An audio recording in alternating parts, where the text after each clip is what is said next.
on second down, here's Breeze. On the run, he'll let this go deep right side. This is caught at the 20. A big-time play there for New Orleans. 42 yards. Looked like the defense put pretty good pressure on him, but he's able to flush out to his right to try and evade people. On the run, had to get on his horse. Still accurately throws a nice pass for a first down.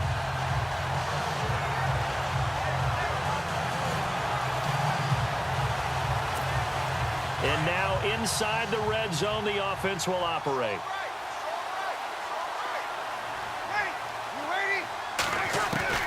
Into the red zone, it's Breeze.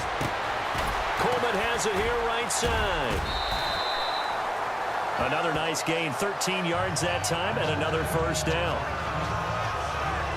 I don't mean to jump in on you, partner, but they didn't waste any time getting downfield, did they? I mean, a nice big play there. 3 plays, 3 successful plays in plus territory. Now this defense on its heels a bit. It seems like they had something targeted there, doesn't it? It's like, okay, we've got a matchup we like coming right out of the gate.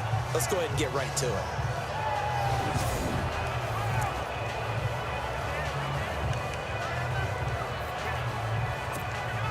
First down and goal to go from the 7.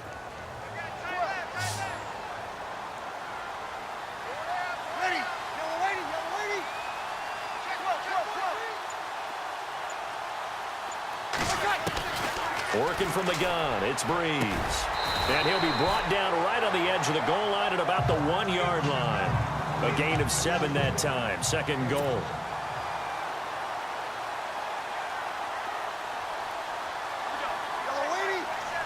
Offense looks to punch it in here. And he is in for the score. Touchdown, New Orleans. Mark Ingram punching it in from a yard away. And the Saints have taken the early lead. And they're able to run it in. It started with a battle in the trenches. They won there, and they got in for 6 points. And that's going to be a tough one for the defense to deal with. They've got to go to the bench now and figure out how we're going to slow down this running game, because on that particular play, they had no answer.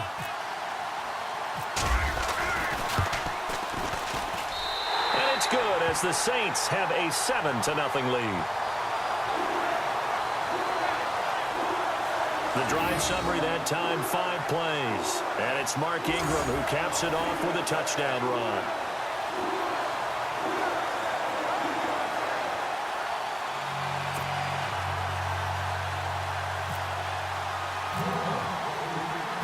Morstead, the punter, out to kick it off.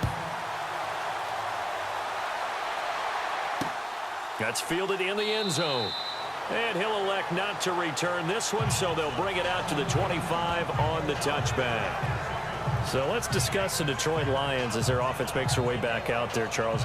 Last 3 years, including a playoff loss in 2016, they're 25-24. They're going to have a new head coach, of course, Jim Caldwell, let go at the end of the year. And you know, it always seems like the Lions are stuck right in that middle ground. 7-9, 8-8, 9-7. Can they make that jump to go higher than that? One would think so, but I think they're going to need to add some pieces to their team because, as you noted, right in the middle ground, they can throw the heck out of it, but they can't run it on offense. On defense, they got a little bit better against the run, but what about the pass rushers? Because Ziggy Ansah played hurt most of the season, couldn't be his normal explosive self. They've got to get some more help there, some extra people at the second level at linebacker in order to keep up with the high-powered offenses in the NFC North.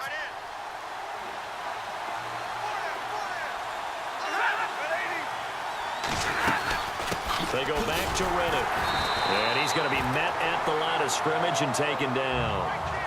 No gain on the play. It'll be second down. Big boys down there in the trenches, and a nice play to stop them cold. Nothing there. Yeah, when you talk about big boys, you're talking about those defensive tackles, those nose tackles. They're not just big, they're immense. And what a big-time play there. Here's Reddick. And hit behind the line. He lost the football. It's loose. Does the big boy have the juice? And he takes it across and into the end zone. Touchdown, Saints.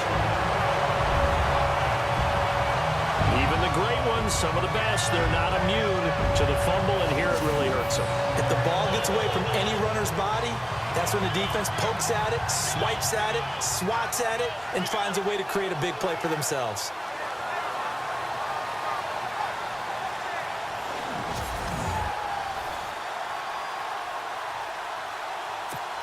Lutz to try to add the PAT.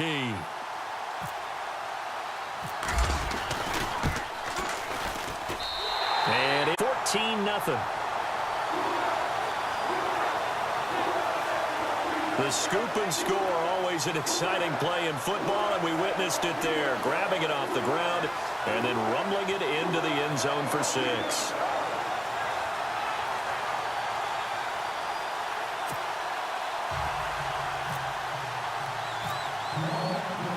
And you can bet they're preaching 2 hands on the ball here as the kick's away following that fumble return.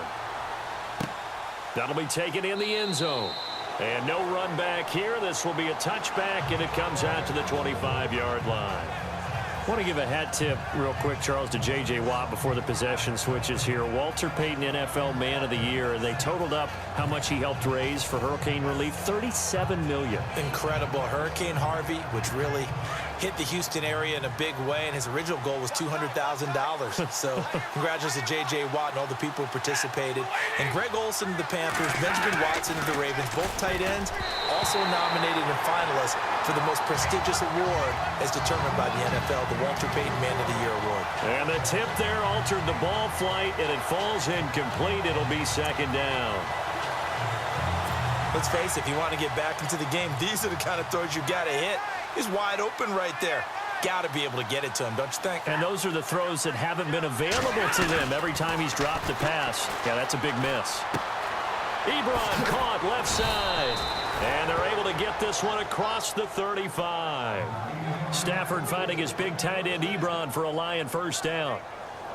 Boy, the evolution of the game and how these guys on plays like that can get out of the pocket, keep plays alive, it just makes things so much harder for defenses. It really does, and we're talking about an era in the game where the quarterbacks are the most athletically gifted that we've seen in a bunch. I mean, when you talk about collectively, it's unbelievable. So their ability to move is practiced now. It's not necessarily, oh, he just took off and you guys figure it out. When he takes off, everyone knows where to go now. They know how to run routes, change things, make themselves presentable for the quarterback. It's a lot of time that they put into a double team, and it's intercepted. He's picked off at his own 47. When a team's turned it over 3 times in the first half, we just look at the offense and say, guys, what are you doing? But instead, we really should be looking at the defense. They've created the takeaways. 2 interceptions, 1 caused fumble. They played awfully well swarming to the ball here in the first half. Before the offense changes hands here, let's look back at the Super Bowl February 5th. What a game.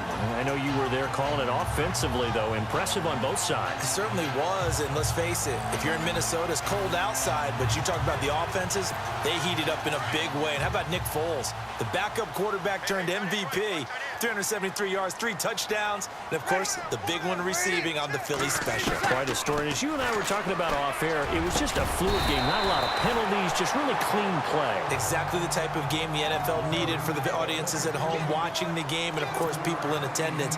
A really well-played game. Now Breeze throwing on 2nd down. Now that'll be tipped and intercepted. Picked off by Tavon Wilson.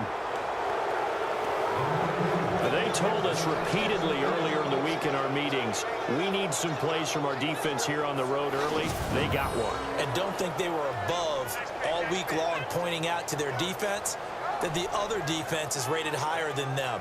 You going to let that happen, guys? Is that how we're going to play? And they responded to the challenge. Getting set to go again, Matthew Stafford trots back onto the field. He's completed 4 passes so far in this game. The issue is 2 of them have been to the guys in the wrong colored jersey. So I'd say there's a little bit of clouded vision, right? Sometimes he sees clearly, sometimes he doesn't. I know on the sideline they'll be going over things and talk about what the coverages are and what they're seeing. So you used to look at the snapshots. Now you look at the Microsoft Surface Pro. He's got to analyze what he's seeing and be more accurate with the ball. Completing it here to Marvin Jones. A good pickup there. 8 yards on the first down completion.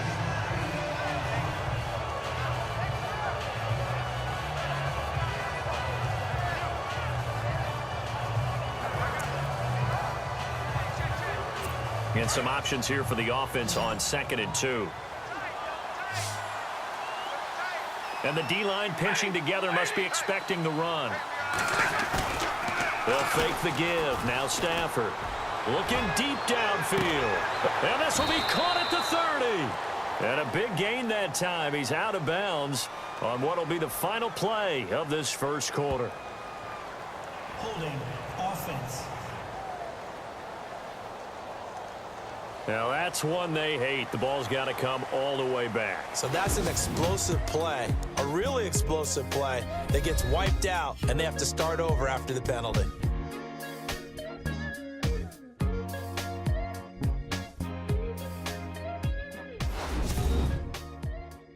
The NFL on EA Sports is fueled by Gatorade, the sports fuel company. Here with Charles Davis, Brandon Gaudin, as the Lions are in possession of the football here to begin quarter number 2.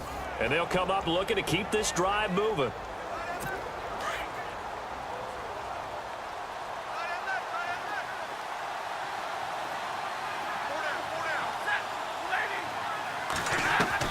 Here's Stafford now on 2nd down. Over the middle, and it's incomplete. Kenny Galladay, the intended receiver. 3rd down here. I tell you, Brandon, this defense is playing with some confidence. Haven't allowed a point yet. Flying to the football. I'm telling you, it's almost 11 to the ball on every snap. Another nice job there to force an incompletion.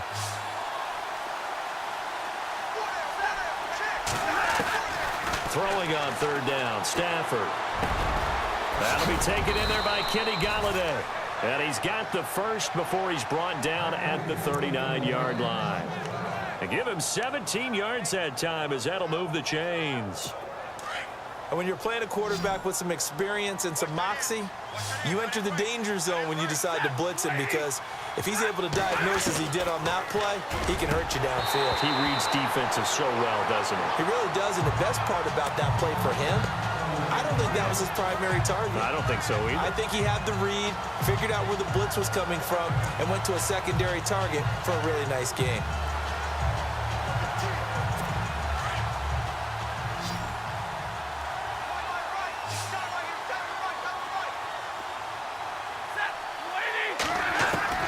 On 2nd and 10, Stafford throwing middle, but it's incomplete. He was looking for Theo Riddick there, and now it's 3rd down. Let's face it, perfection is something we all chase, whether it's playing this game or whatever we do. Hard to attain, but that's what they were searching for as that pass goes incomplete. To throw on 3rd down. Stafford. Oh, a hit. He lost the football. Stafford puts it on the ground. And this is picked up by the Saints. And this one will be brought back to the 22. So the defense there, opportunistic. It's nice to give them credit, isn't it? Because so many times it's more a matter of what the offensive guy didn't do. Didn't secure the ball, didn't cover up.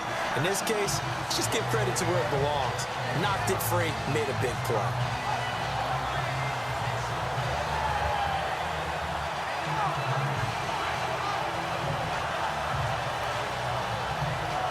New Orleans offense working its way back out there.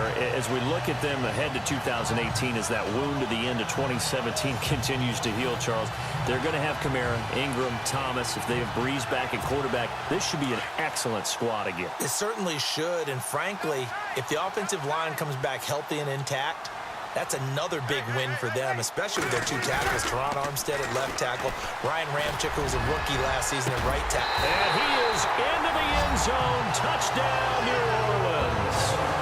Ted Ginn, a 22-yard touchdown grab. And the Saints add on to their lead. Coming into the year, Breeze, 465 touchdown passes, add another one to the total. You know, it's funny, I just talked with his college head coach, and he told me that when Drew was a sophomore at Purdue, they weren't sure he was truly the starter, even though he started the opening game.